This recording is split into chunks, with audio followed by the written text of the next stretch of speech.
Hello दोस्तों, welcome back to another science and mysterious video. दोस्तों चलो आपको एक कहानी सुनाता हूँ। हमारा ये चैनल मिस्टीरियस बॉय 3 महीनों से चल रहा है और आप हमारी वीडियो शुरू से देख रहे हैं और एक दिन आपको पता चलता है कि इस नाम का कोई चैनल है ही नहीं। तो चलो छोड़ो, आप सालों से फेसबुक चला रहे हो लेकिन आपको ये पता चले कि फेसबुक नामक कोई ऐप है ही नहीं, तो आप इंटरनेट पे सर्च करोगे कि आखिरकार फेसबुक कहाँ गया, लेकिन आपको वहाँ पे कुछ नहीं मिलेगा।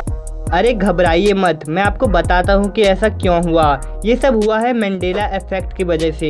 अब जो लोग ये नहीं जानते कि मंडेला इफेक्ट क्या होता है, तो मैं आपको बता दूं कि मंडेला इफेक्ट का मतलब जो हमारी चीजें या इतिहास है उसे कोई पास्ट में जाकर बदल रहा है। लेकिन इसके बारे में आपको पूरी जानकारी इस वीडियो को पूरी देखने से मिलेगी। लेकिन इस वीडियो को शुरू करने से पहले अगर आपने चैनल को सब्सक्राइब नहीं किया तो चैनल को सब्सक्राइब कर दो और साथ ही में बेल आइकन को प्रेस कर दो, इससे पहले कि मंडेला इफेक्ट हो जाए।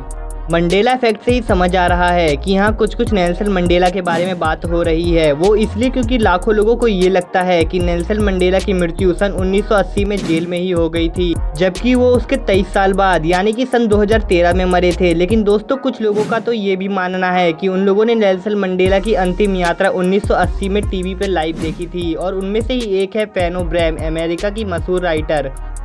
निकोला टेस्ला को कौन नहीं जानता, ये एक मशहूर वैज्ञानिक है। लेकिन अगर आपसे पूछा जाए कि निकोला टेस्ला की मृत्यु मिडिल एज में कार एक्सीडेंट से हुई थी या ओल्ड एज में हार्ट अटैक से, तो कुछ लोगों को लगता है कि उनकी मृत्यु मिडिल एज में कार एक्सीडेंट से हुई थी, लेकिन उनकी मृत्यु ओल्ड एज में हार्ट अटैक से हुई थी। अब ये कोका कोला के लोगों को देखिए, आपको इनमें से कौन सा लोगो सही लगता है। मेरे ख्याल से काफी लोगों को ये लास्ट वाला कर्व डैश वाला लोगो सही लग रहा होगा, लेकिन कोका कोला का असली लोगो पॉइंट वाला है। वो इसलिए क्योंकि लाखों लोगों ने ये दावा किया है कि जो कर्व डैश वाला लोगो है वही असली लोगो है, लेकिन कोका कोला की कंपनी ने साफ जाहिर किया है कि उन्होंने ऐसा लोगो कभी बनाया ही नहीं। अब पिकाचू को देखिए, इनमें से कौन सा पिकाचू सही है। काफी लोगों को ये ब्लैक स्ट्रिप वाला पिकाचू सही लगता है, जबकि जब से पोकेमॉन शुरू हुआ है तब से पिकाचू के पूंछ पे कोई स्ट्रिप नहीं है। अब किटकैट के लोगों को देखिए, आपको इन दोनों लोगों में से कौन सा लोगो सही लग रहा है, ये डैश वाला या बिना डैश वाला। बहुत सारे लोगों को ये डैश वाला लोगो सही लगता है, लेकिन किटकैट ने साफ जाहिर किया है कि उन्होंने ऐसा लोगो कभी बनाया ही नहीं, जबकि उनका लोगो बिना डैश वाला है।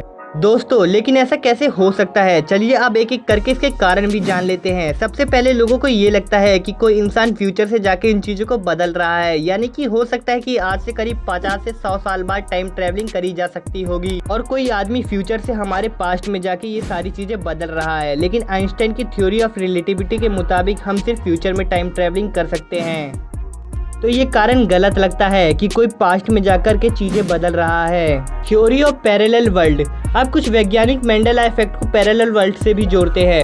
पैरेलल वर्ल्ड, कुछ वैज्ञानिकों और थ्योरीज के मुताबिक इस ब्रह्मांड में पृथ्वी जैसा ही दूसरा ग्रह हो सकता है और हमारे जैसे ही 2 कॉपी लोग वहाँ रहते हो और वो लोग भी फेसबुक, यूट्यूब, गूगल वगैरह चलाते हो। लेकिन हो सकता है कि वहाँ पे यूट्यूब या किसी भी ऐप का लोगो अलग होगा या कलर अलग होगा या फिर गूगल कुछ अलग तरीके से लिखा होगा।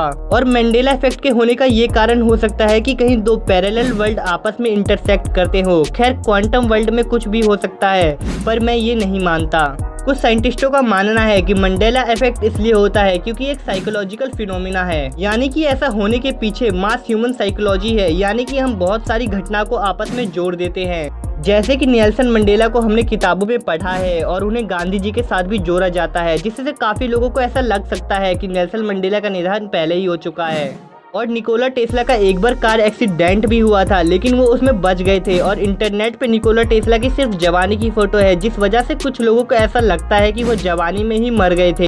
और हो सकता है कि हम लोगों ने लोगों पे अच्छे से फोकस नहीं किया हो, जिस वजह से हम कंफ्यूज हो जाते हैं और लोगों भूल जाते हैं। ये एक साइकोलॉजिकल बीमारी भी हो सकती है जो कि काफी लोगों को होती है, क्योंकि हम किसी भी चीज पे अगर 100% फोकस करते हैं तो ही वो हमें लाइफ टाइम के लिए याद रहती है।